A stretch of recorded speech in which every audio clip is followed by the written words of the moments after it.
Hello, you are watching and or listening to the Black by Reality podcast for Black by Baddies and those who love us and reality TV. I am your host, Nicole Weaver. I'm an entertainment reporter currently working for Collider and the HBIC of this podcast. I want to do a quick intro before getting into the Joseph interview, just because we have a few exciting things out and coming.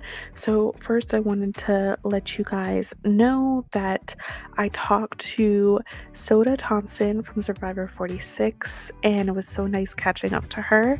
She is back to teaching, but she also re-released a song that she wrote as a teenager, and I loved it and wanted to talk to her about it, as well as the cast of Survivor 47 and of course Survivor 50. That's out now, so go ahead and check it out if you're into Survivor. Next, I also talked to Shariq Atkinson. If you watch Amazing Race, you'll be familiar with her. She is a director, and she is directing a pilot of the Man-Hating Lesbian show, which is currently having a Kickstarter.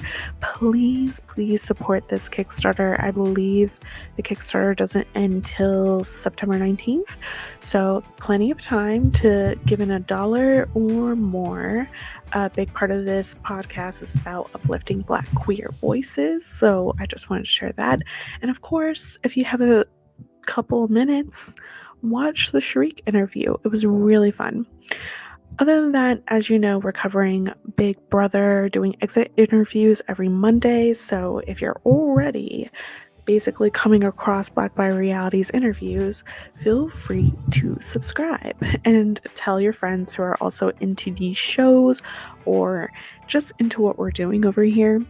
Lastly, we finished Love is Blind UK recaps, which was great, but we have Love is Blind Season 7 that's coming in October, so I just wanted to give a heads up that we will be back with Quita Tinsley to recap each drop. If you enjoyed our previous ones, please tell a friend and get them also into the podcast. And just letting you know, if you can't watch the videos all the time but you still want to keep up with what we have to say about these shows, then please also subscribe to Black by Reality on Apple Podcasts and Spotify. We are available there. You just won't be able to get the video visuals. Oh, and another thing that we're doing is that I Kissed a Girl is available on Hulu now for Americans. I already recapped the whole season, had different reality guests from Coupled with Rebel, Big Brother, Survivor, to talk about this lesbian show. They just kiss off rip, and if it doesn't work out, they have to find someone else or they get dumped from the masseria. Very Love Island-esque, very fun, very good. And now, because it's out in America, I can talk to the cast. I will be talking to Priya. And this week, if there are any other I Kissed a Girl cast members that are watching, I want to talk to you. Please email me or check your DMs. I probably already reached out to you.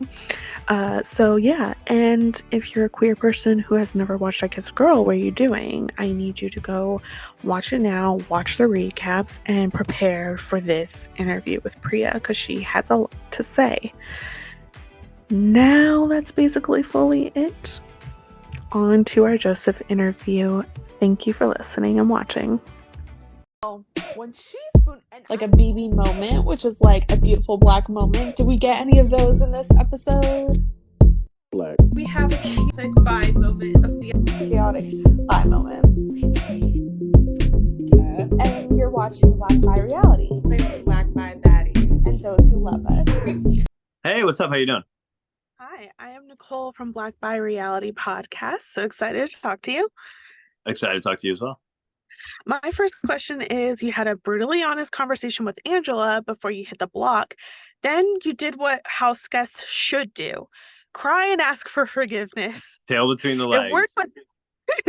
It worked with Angela. She ended up voting to keep you. How does it feel to have that moment with Angela and get her vote in the end? A consolation prize? I don't know. Yeah, I think like I I feel like the conversation I had with her was a little bit more nuanced than she spun it to people, and that Joseph, we yeah, watched it. It was there brutal. You brought up her age. I was saying it in a way to be like, it's impressive. Like people who usually are your age go home early. Like, you know what I mean? And you haven't. Like that's impressive. I was trying to, you know what I mean? There was other things that I was saying that were nice. It wasn't all just brutal.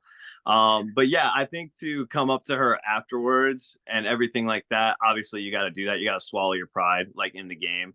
But I don't necessarily think that's what did it. I feel like I always had a close bond with Angela, and that's why she asked me for advice because we were close and she expected me to tell her the truth. It was just a little too much truth for her. And I was wrong as well. I didn't think Leah would use the veto on her. I really thought that that was never going to happen, and I was wrong. You know what I mean? But I had a good relationship with her throughout the game, so I don't necessarily think that me apologizing is what saved it. I think that we just always had this bond from the get-go, from week one when she won that HOH. So Yeah, it's possible.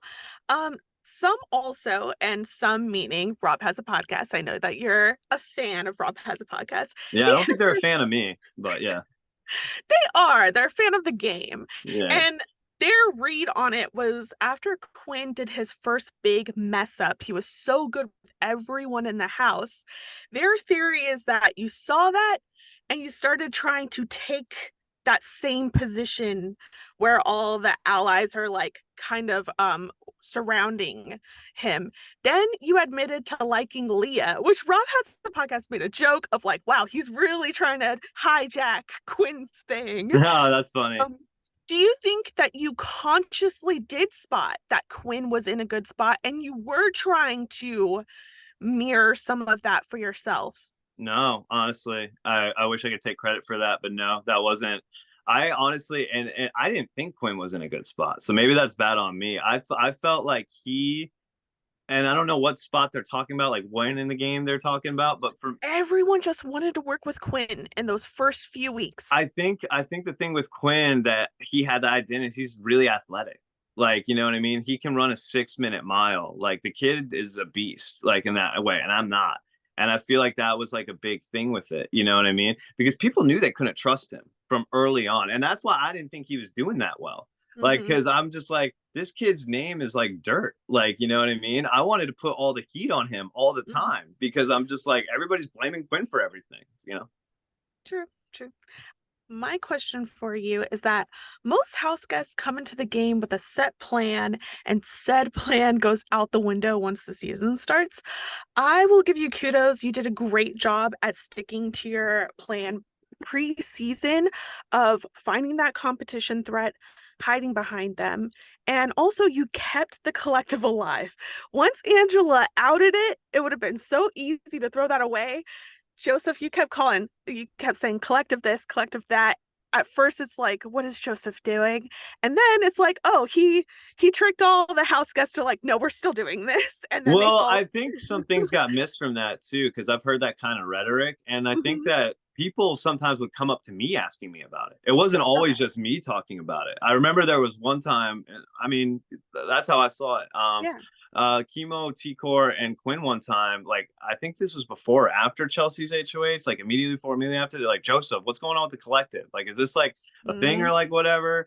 And I was just Mm-hmm. like, I don't know. Like, and for me, I had gotten so much heat the week before that during Chelsea's HOH week, I was like, I don't know about this. I don't know if I want to be the one to like do all this stuff. You know what I mean? And Right. then Cedric's HOH, he brought it up to me again and he was like, we need to do something about this. And I was like, yeah, we do. Like you. My Like you do something about it. Why do I have to?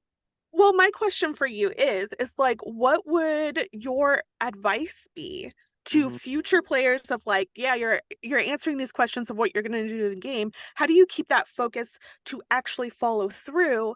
And then, yeah, what's that trick? Because I think people just get very overwhelmed once they enter the house that we see nothing from their preseason stuff.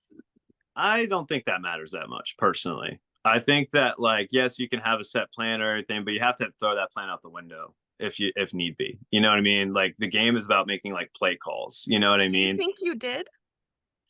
I do think sometimes I did. Yeah, I think like when I was at the start of the game, I didn't want to do anything. You know what I Mm-hmm. mean? I wanted to chill. I wanted to, have people come to me. But then I realized it wasn't really happening like that. Mm-hmm. Like Matt was coming to me and Angela was coming to me, and I was playing both sides of that. But then I would realize, like, I don't want to do what Matt wants to do. Like, I want to do my own thing. You know what I mean? Yeah. And that's when I like started the collective, or whatever, which I never anticipated me having the impetus to like do that the first week. You know what I'm saying? Yeah. I didn't see that for myself when I planned my game out. And so I do think sometimes you have to kind of pivot and make play calls. So, All right. My last question for you, since I know you work in a video store, which is so awesome, and you're mhm. into movies, which I was into the title of the duo you had with Tucker, and I I just wish you know. guys could make movie references when you make a move, Yeah. whatever. I Yeah, they have to were throw it happening away. in the DR, but legal, they can't, I yeah, they didn't know. get cleared. Yeah. My question for you though are, do any of the house guests or even the season remind you of any movie characters or Oh, specific movie? God. Twister. Like, yeah, Twister? yeah, yeah. That's what I would describe this season as. Like, that's how I felt like my game was. Is like I was trying to manage these crazy personalities. Like I was trying to manage Angela. She was going off the deep end. I was trying to manage Matt. He's going off the deep end. I'm like, all right, you know what? Tucker seems chill. He's like a hurricane, like, you know what I mean? Like that's what I felt like my whole game was just trying to manage these tornadoes, and they're just pulling me along with them, and I'm just like, oh, can I get up again? Can I, like, that to me was the game for me, was just like feeling like I'm the only one who's chilling in here. Everybody else is like freaking out, like, me and Cam we're chilling, and then Yeah. everybody else is just like going wild. So Well, that's a great answer. Thank you so much for humoring me, and I hope yeah, to talk to you again all over right, at the Black by Reality podcast. for sure. You take it easy. Bye. You too.